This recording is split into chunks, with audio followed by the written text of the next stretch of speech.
중국의 반도체 굴기는 결사적입니다. 산업의 쌀인 반도체 없이는 기술 패권을 노리기 어렵기 때문인데요.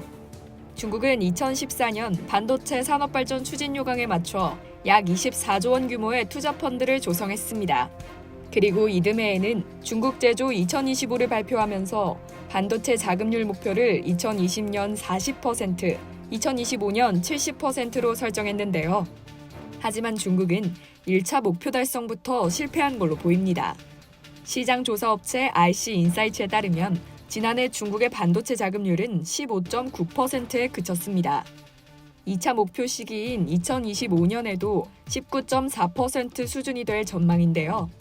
자국 내 수요를 공급이 못 따라간 데다 미국의 제재까지 겹쳤기 때문입니다.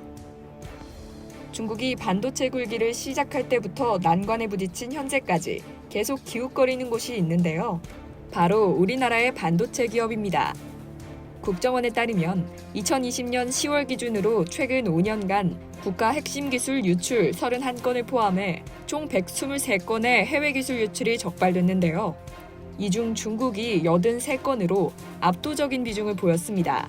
유출된 기술 셋 중 2이 중국으로 간 셈이죠.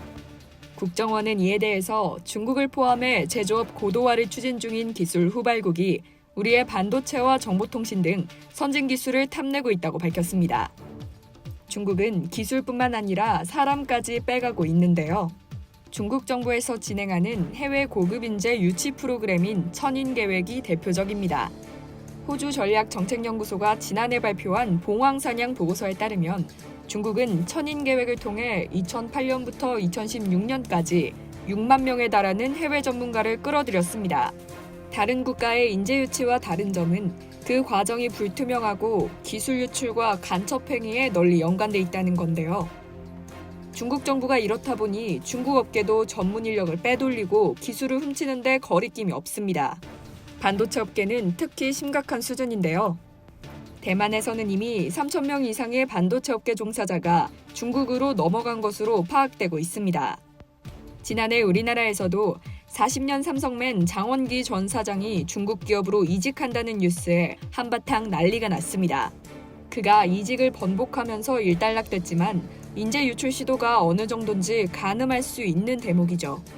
한 반도체 업계 관계자는 중국 메모리 반도체 업체는 이미 많은 한국 엔지니어를 확보했으나 여전히 여러모로 부족한 형편이라며 국내 기업은 방어 차원에서 관리자와 임원의 정리해고를 거의 시행하지 않고 정년에 가까운 부장도 정리하지 않으며 임원이 회사를 떠날 때도 3년가량 급여를 보전해준다고 설명했습니다. 국정원에 따르면 현 정부 출범 이후 업계 추산 16조 6천억 원의 기술 유출 피해를 예방했습니다. 최근 기술 유출 적발 사례 셋 중 2이 중국과 연관됐다는 점을 감안하면 대중국 무역에서 약 11조 원 이상의 기여를 했다고 볼 수 있는데요. 앞으로도 우리나라 반도체가 전 세계를 리드해가는 한 중국의 기술 인력 빼가기는 계속될 것입니다. 철저한 대비책이 요망되는 시점입니다. 이상 여의도 튜브였습니다.